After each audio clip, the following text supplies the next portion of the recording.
Kamusta pong muli mga katambay? Nagbabalik pong muli para po magkomento po sa inyo si Kamanong dito po sa Tambayang Makabayan. Magandang araw po, tanghali, hapon, gabi, madaling araw po. Saan man sulok po ng mundo tayo nandun mga katambay.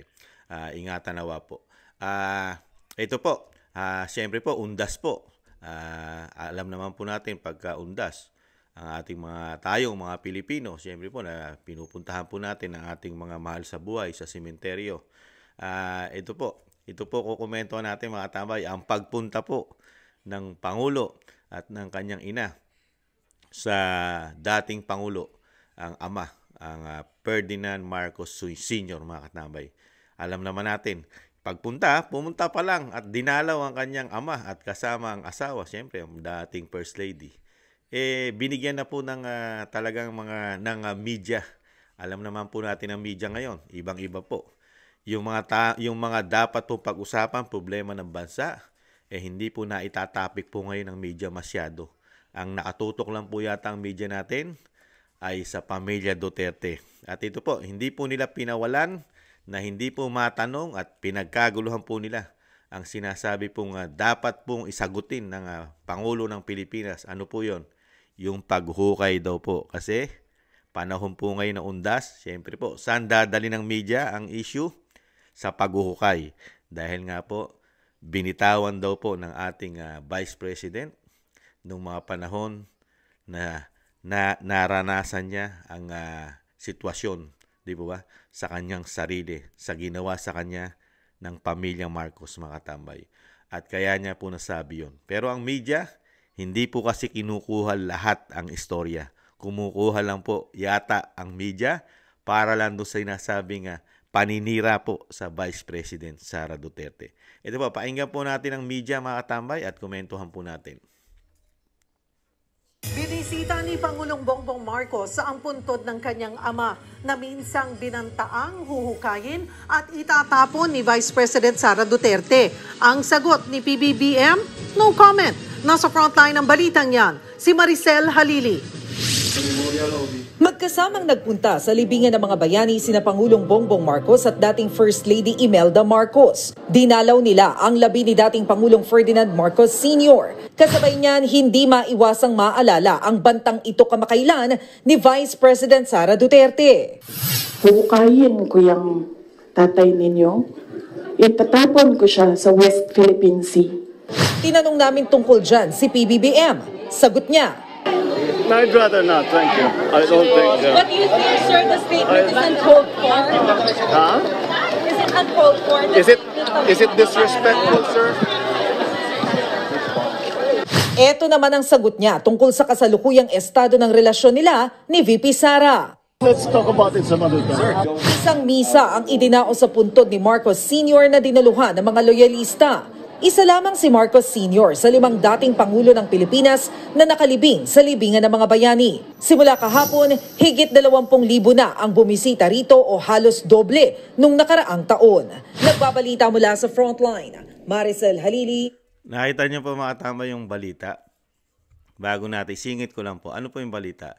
Kinat lang po nila, di ba? Kinat lang po ng mainstream media yung kung saan po magiging masisira ang Vice President. Di ba? Ano po sinabi? Huhukayin ko ang bangkay ng iyong magulang, ang inyong ama.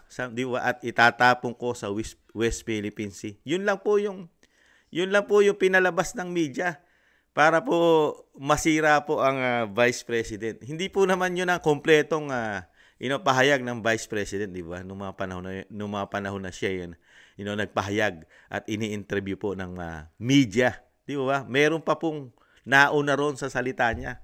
May nauna pa bago niya sabihin yung di ba? Bago niya sabihin yung ipahuhukay ko ang inyong ama sa libingan at dadaling ko sa West Philippine Sea. Di ba? Bandang huli na yon.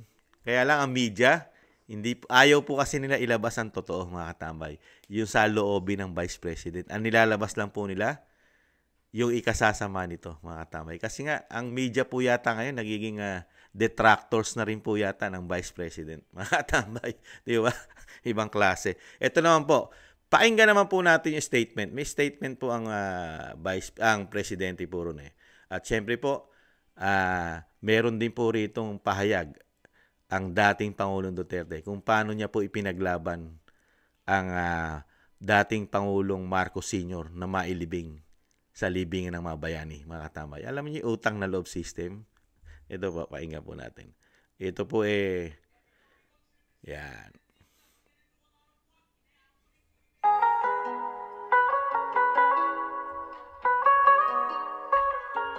Nais ko lang pasalamatan kayo lahat na nakisama sa amin dito ngayon sa Undas para sa pag-alala ng aking minamahal na ama.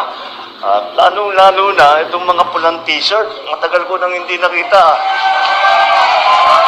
Kaya naman naging makabuluhan ang aming Undas dahil sa inyong pagdating at lalong-lalo na dahil nararamdaman namin na mula sa inyo ang pagmamahal ninyo at sa aking ama at sa pag-alala sa aking ama. Maraming salamat sa inyong lahat. Alam niyo, pagka meron tayong patay, nakalagay dyan, RIP, rest in peace. Siyempre, yan din ang ninanais natin para sa aking ama. Ngunit hindi sapat na sasabihin lang natin rest in peace. Para mag-rest in peace ang aking ama, kailangan ipagpatuloy natin ang trabahong sinimulan niya, ipagpatuloy natin ang pagpaganda ng Pilipinas at ang pagmamahal sa Pilipino. These two key questions. Was the late Ferdinand Marcos the president? And was he a soldier? Never mind about a hero. It's hard to document something like that. To document heroism requires history. Hindi madali yan. Let me assure you that while your protest actions are being staged, Yung petition na itigil ang paglibing sa aking ama at matutuloy na ang paglibing sa kanya ng sa libingan ng mga bayani at kami nagpapasalamat sa libingan ng mga bayani. Nagpapasalamat din kami kay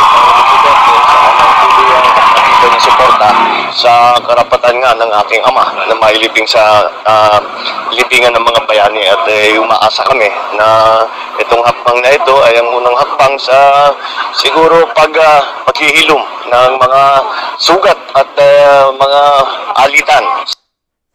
Yan po mga tambay, narinig po natin. Yung mga panahon po. Yung mga panahon po na talagang ililibing na po. Kasi po, meron na rin po kasing desisyon ng korte po doon ang Supreme Court na pwede po ilibing ang dating Pangulong Marcos Sr. sa libingan ng bayani. Kaya alam po, siyempre po ang mga Pilipino, kahit po sabihin natin, alam naman po natin, nakikita po natin sitwasyon ng ating bansa. Hindi naman po tayo tulog ng mga panahon na yon, di ba? Ibabalik tanaw lang po natin, di ba? Napakarami pong laban, di ba? Napakarami pong laban na ayaw mailibing ang dating Pangulong Marcos Sr. sa libingan ng bayani, di ba? Nangunguna na po dyan ng mga dilaw. Sumama pa ang pink, liberal, di ba? Makakaliwang grupo. Gigil na gigil po dyan, di ba? Si Senadora Risa Hontiveros, di ba? Si Laila de Lima, sila Kiko Pangilinan, sila Nery Colmenares, yung grupo po niyan. Yung Maakbayan, di ba? Gabriela, Makabayan Black, di ba?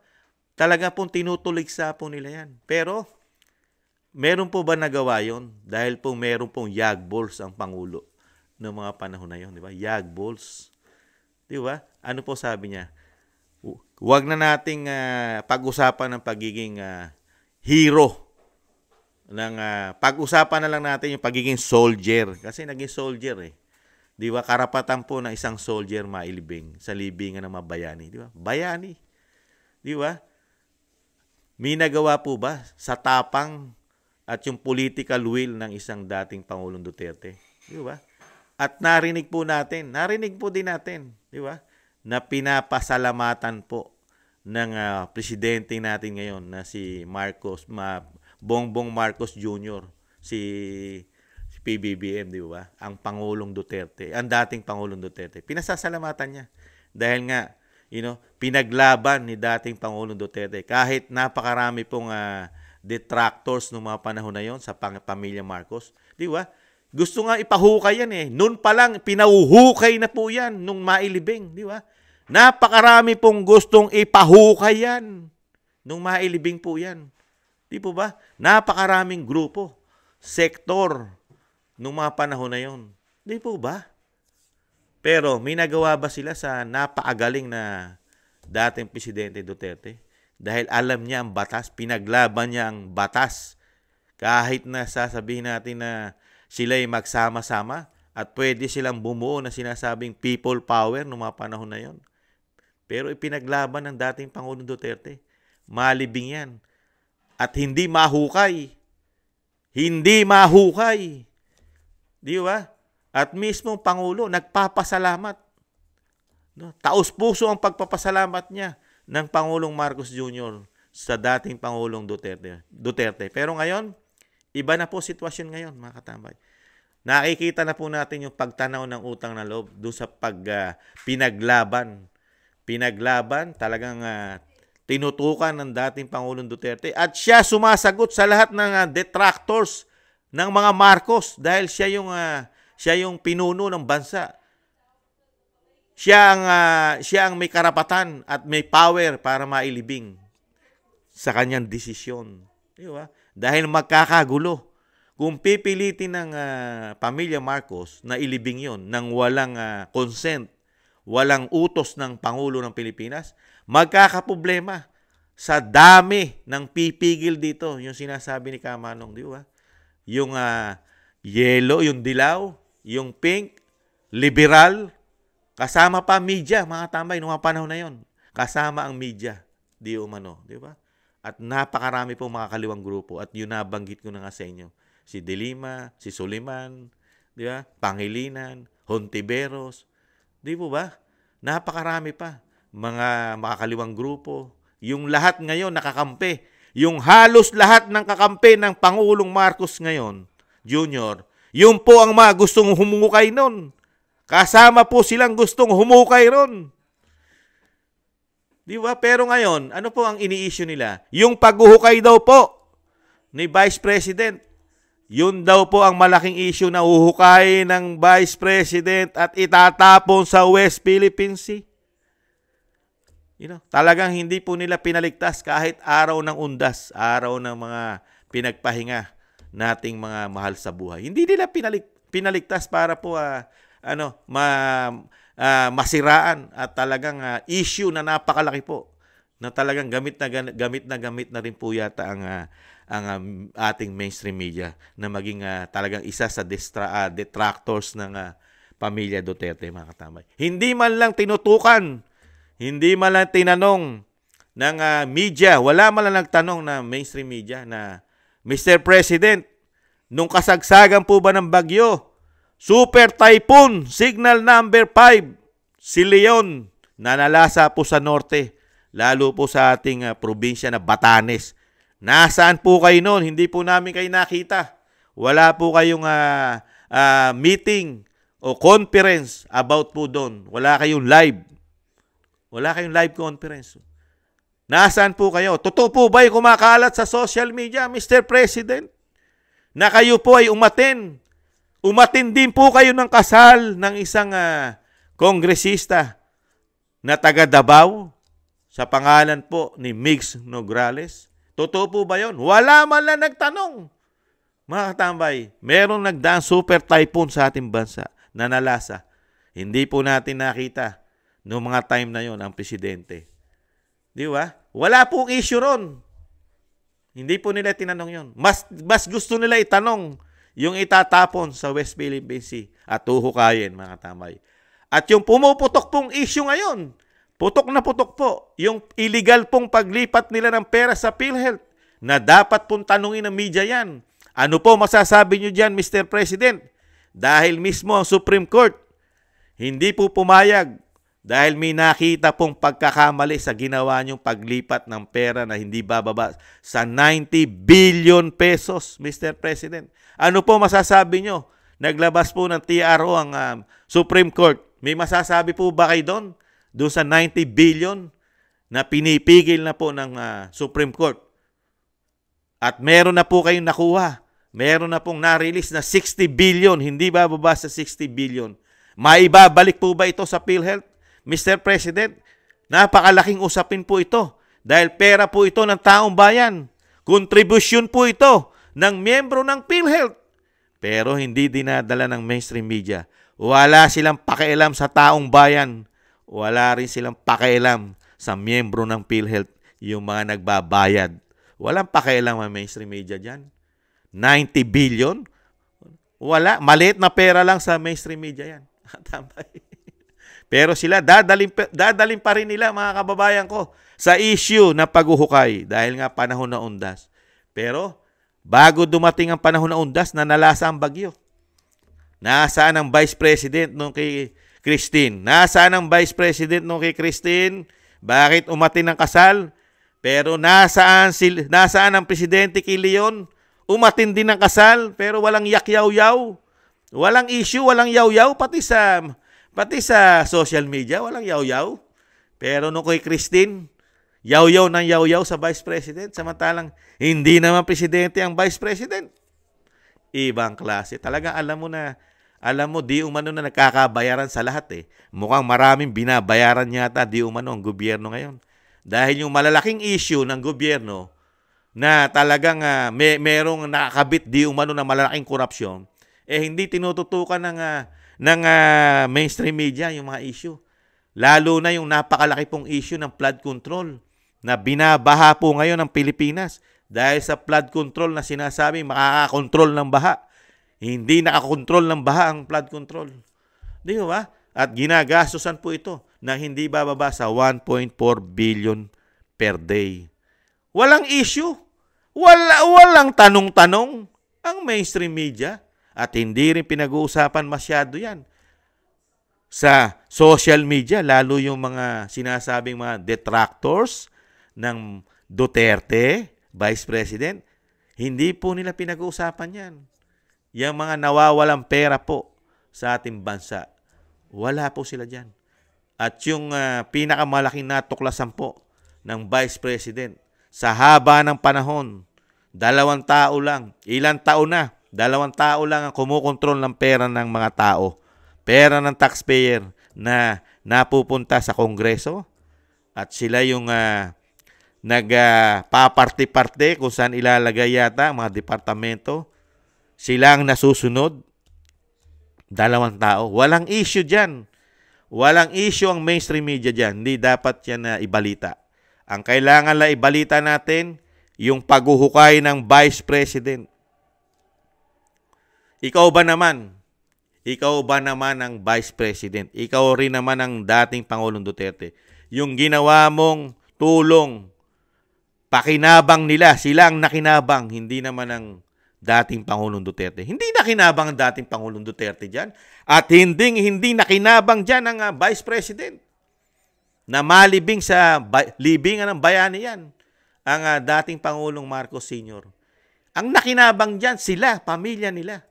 Hindi naman ang pamilya ng, marami pa nga naging detractors. Marami naging detractors dyan ng Duterte noong mga panahon na ipinalibing yan. Yun ang naging pakinabang ng dating Pangulong Duterte dyan. Nung ipalibing niya sa libingan ng mga bayani, ang dating Pangulong Marcos Sr., napakaraming detractors ng dating Pangulong Duterte dyan. Lahat nagsama-sama, galit na galit sa kanya. Di ba? Makakaliwang grupo. Kasama mga MPA. Di ba? Pati ang mainstream media. Di ba? Yung sinasabi nga, liberal. Yung kulay pink, kulay dilaw. Di po ba? Lahat halos yan. Yun ang pagkikita natin ngayon. Karamihan sa Kongreso. Meron sa Senado. Di ba? Meron sa media. Talagang gusto nila ipahukay yan. Yun po ang napakinabang ng dating Pangulong Duterte dyan. Pero, ang pinakamalaking napakinabang ang pamilya Marcos dahil sila nakinabang, nailibing.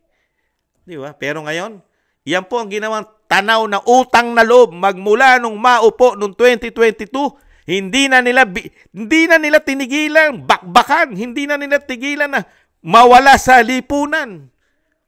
Ang isang dating Pangulong Duterte gusto pang padala sa ibang bansa gamit ang ICC, International Criminal Court. Parang ayaw na nilang makita sa Pilipinas ang isang Rodrigo Duterte. Kailangan kunin na to. Kailangan makuha na to ng ICC. Samantalang ang nakaupo ngayon, yung tinulungan, yung nakinabang. At napakalaking pakinabang din ang ginawa nito ng Vice President sa kanila. Binigyan ng napakalaking pakinabang. Ang nakinabang po ang pamilya Marcos. Di ba?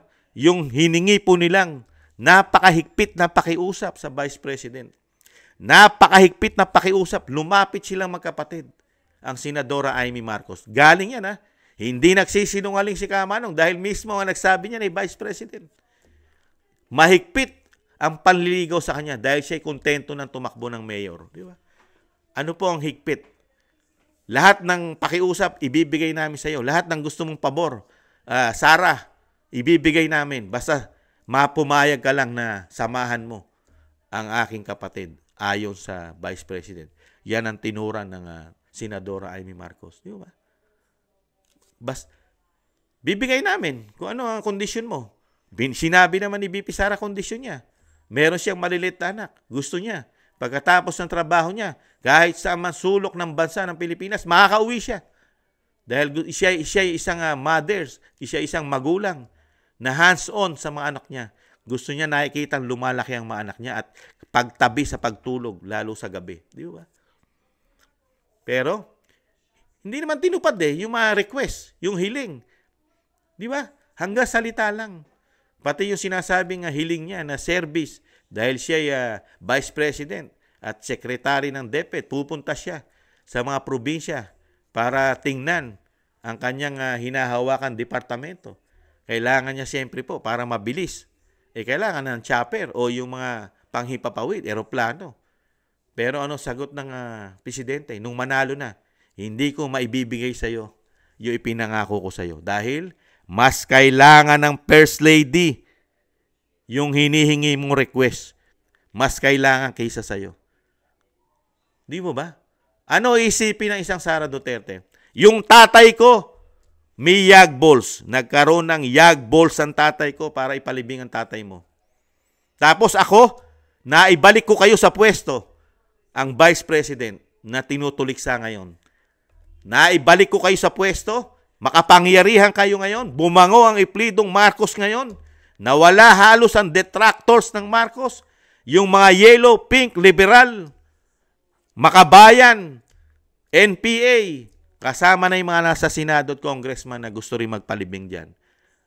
Hindi na sila ngayon detractors. Mga kaalyado na po yata silang lahat.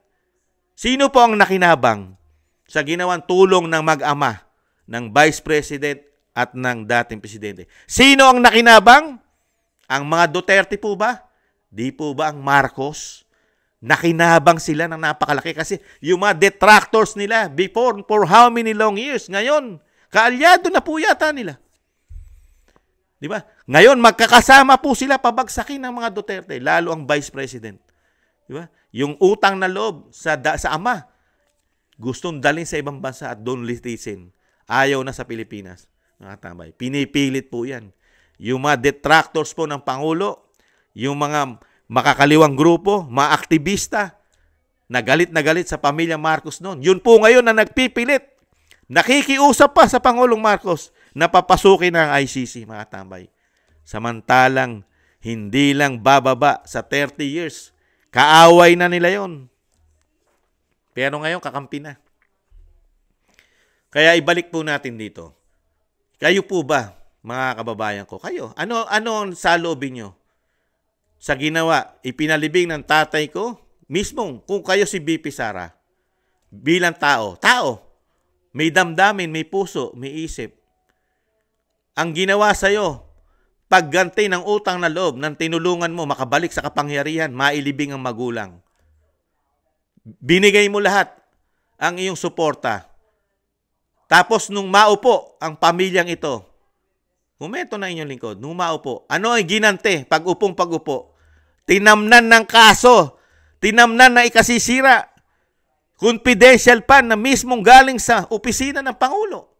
At ito'y ibinigay ng late sa dami ng proyekto ng ating Vice President. Ilan po ang kanyang offices, satellite, Vice President offices, satellite sa buong Pilipinas. Kailangan po na confidential pan yan. Ilan po yan sa buong Pilipinas?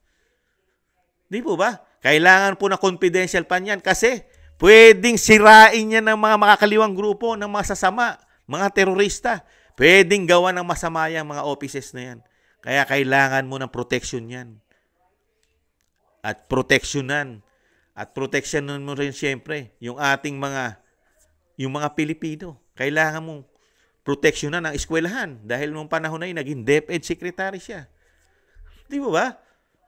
Pero, wala naman po nakita rito issue. Wala namang korupsyon na diniklara ang COA.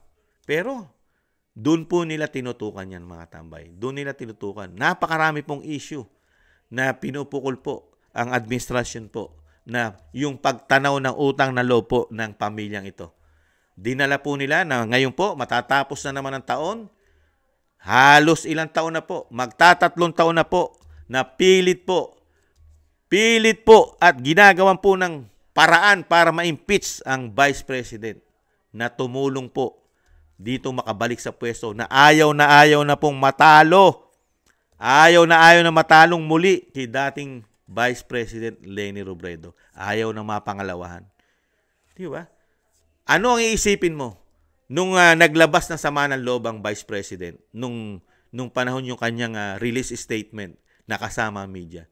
Naibuhos niya rin yung sama ng loob niya dahil sa kabila ng ginawa nila, ng tatay niya, ng pamilya niya, siya, dito sa nakinabang na pamilya, Marcos, Romualdez, Araneta. Dahil nagkaroon po na kapangyarihan din ng Romualdez, di umano, naging speaker. Nakontrol pa nga ng 2 tao ang institusyon ng Kamara dahil naging speaker po ang pinsan na nakinabang din po sa pagbalik sa pwesto. Di ba? Sila po nakinabang kapangyarihan. Di po ba?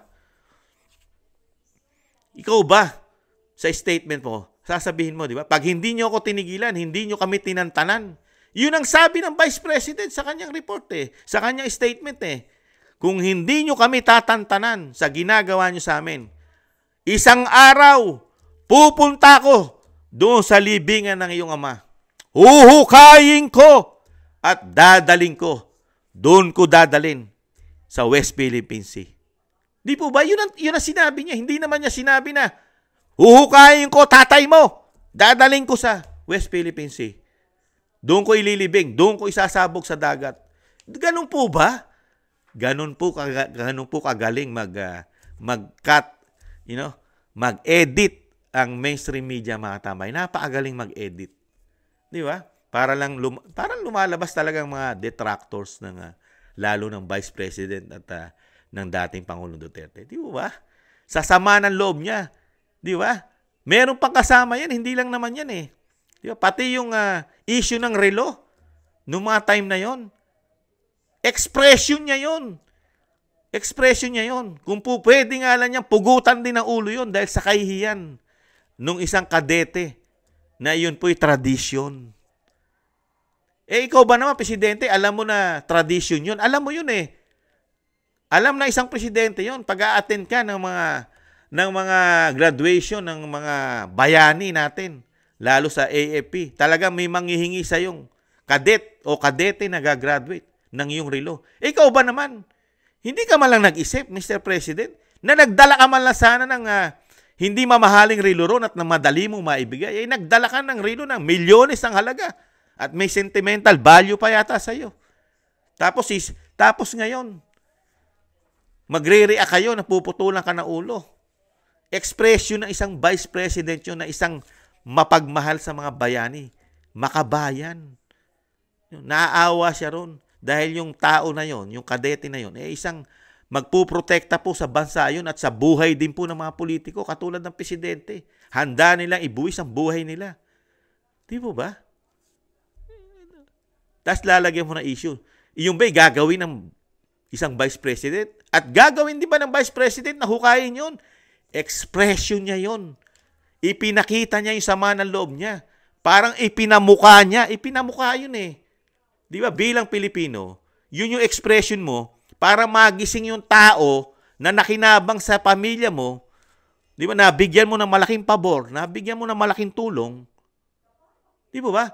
Expression mo yun para ipinamumukha mo sa tao na tinulungan mo na wala kang utang na loob. Ipinalibing ng tatay ko, tatay mo. Ngayon, wala kang utang na loob. Gusto mo pa kaming gawa ng masama ang pamilya namin. Ano expression niya? Ang ibig sabihin ng logic. Kukunin ko tatay mo. Mas mainam pa. Tanggalin ang tatay mo riyan dahil sa ginawa namin pabor. Pero ibinanti mo sa amin. Ganito. Puro paninira. Kasama lahat. Nagsama-sama na. Di ba? Expression. Pero hindi niya gagawin literal yon. Sino gagawan literal na isang babaeng vice president? Huhukayin ng tatay mo ron? Kalukuhan yon. Expression, logic. Walang gagawa. At sino rin ang puputol? Puputulin ba ng vice president yung ulo ng presidente? Expression. Sama ng loob. Di ba pag gumagamit tayo niyan, di ba? Kahit tayong mga magulang pag nagagalit sa mga anak natin, di ba? Pag hindi ka lumubay, ako mismo papatay sa'yo. Di ba ginagawa ng magulang yan? Pag hindi ka tumino, papatayin kita, ako mismo papatay sa'yo. Gagawin ba ng magulang yon? Di ba hindi? Gusto niya lang tumino yung anak niya. Ganon din ang vice president. Hindi niya gagawin yun. Expression ng saloobin niya yun. Di ba? Kaya lang ginagawa tayong tanga ng media. Ginagawang tanga ang mga Pilipino. Para ba ang mga Pilipino hindi na marunong magalit? Ang mga media ba, hindi ba nagagalit dyan? Ang Pangulo? Ang First Lady? Ang mga congressman, mga senador? Tayong lahat, di ba tayo nagagalit? Di ba meron din tayong bugso ng damdamin? Lalo sa naranasan. Lalo sa na-experience. Sa na-experience na isang pamilya Duterte sa pamilya Marcos. Yun na-experience nila. Di ba? Bago pa lang halos pag-upo ng dating Pangulong Duterte, tinrabaho na yan. Halos pag-upo pa lang niya, ilang buwan pa lang siya, presidente, tinrabaho niya ng mailibing yan. Di ba? Tapos ipagmamalaki ng ating pamahalan ngayon. Di ba? Na parang walang nangyari, parang ang masama pa, pinagmamalaki na parang walang nagawa at hindi man lang matanawan ng utang na loob, ni hindi man lang mabanggit ngayon ang pamilya Duterte ng ating Pangulong Marcos. Never nang nabanggit ngayon yung nagawang pabor sa kanila, pati sa Vice President. Ngingisi lang. At hindi sasagutin yan. Pag sinagot kasi ng Presidente yung mga tanong ng media, lalong mapapahiya ang pamilya Marcos, mga tambay. Lalong mapapahiya ang Presidente ng Pilipinas. Pag sinagot niya yung mga tanong ng media, ano ang reaksyon nyo, Mr. President? Sa sinabi po ng Vice President na uhukayin ng tatay nyo ron at palilibing o isasabog ang buto sa West Philippine Sea. Hindi. Pag sinagot niya po yon, marami pang sasagot na baka hindi niya magustuhan. Marami. Kasi maraming hawak. Maraming hawak ang Vice President, lalo yung mga pangako. Nagbigay na nga siya ng example, isa eh. Ano ang binigay niya example? Yung chopper, yung eroplano. Di ba? Marami pang hawak yan. Kaya iingat-ingatan po yan ng mga Marcos. Lalo po ng Presidente. Iingatan po nila yan. Nasagutin. Gusto nga ni Kamano, sagutin eh. Kontrahin ang Vice President, ang mga Duterte. Gusto ni Kamanong kumontra ang Pangulo. Pero kasi ngayon, ang sumisimple na rin po kasi ngayon ang Senadora Amy Marcos eh. Sumisimple ng bumakbak sa pamilya Duterte, mga tamay. Simple. Pero kasi ngayon, naglalaro kasi namamangka sa dalawang ilog po kasi ang Senadora Amy Marcos. Alam po natin at alam niya rin na napakalakas ng Duterte. Lalo po ang Sara Duterte. Kailangan niya po kasing magamit pa yan di umano. Political, tumatakbong senador yan. Hindi po makapagpapanalo Real talk. Walang makapagpapanalo na loyalista. Hindi kayang magpanalo ng loyalista sa nasyonal. Real talk. Hanggang provincial lang yan. Bakit ko nasabi? Isa lang. Isa lang ang sasabihin ko, mga kababayan ko, mga katambay. Isa lang ang dahilan ko. Ang mga loyalista, karamihan ay matatanda ng katulad ni Kamanong. Ano yan? Mga robot, di baterya, hindi namamatay. Pag namatay, lalagyan mo lang ng baterya. Ganun po mga loyalista.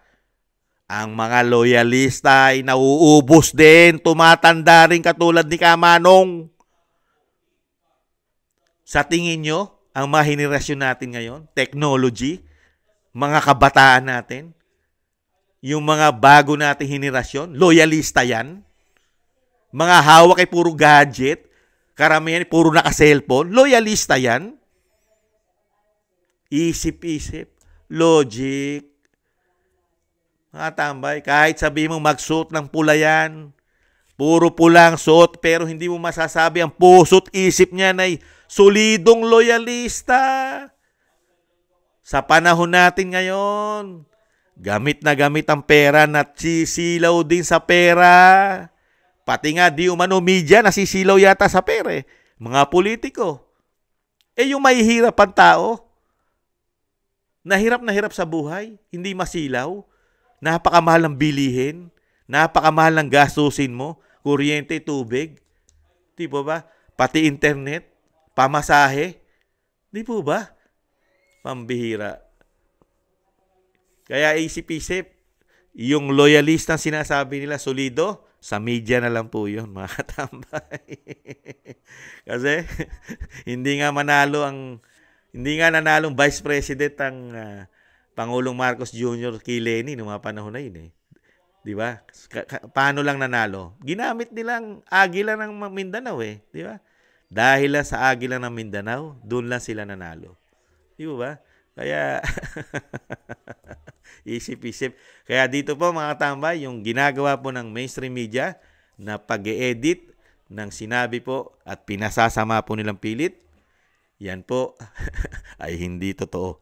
Yan po ay lumalabas lang na detractors na rin po yata ang mainstream media, mga katambay. At never po, kung sagutin man po ng mga Marcos yan, lalo ng ating Pangulong Marcos, kung sagutin man niya ang lahat ng sama ng loob na pinahayag ng Vice President, yung sinasabi ko nga po sa inyo mga katambay na madalas, ang daliri natin ay 5. Pag sinagot po at itinuro po pabalik ang sagot ni PBBM sa Vice President at kay dating Pangulong Duterte, mas matindi po yung rest back ng mga Duterte sa kanya.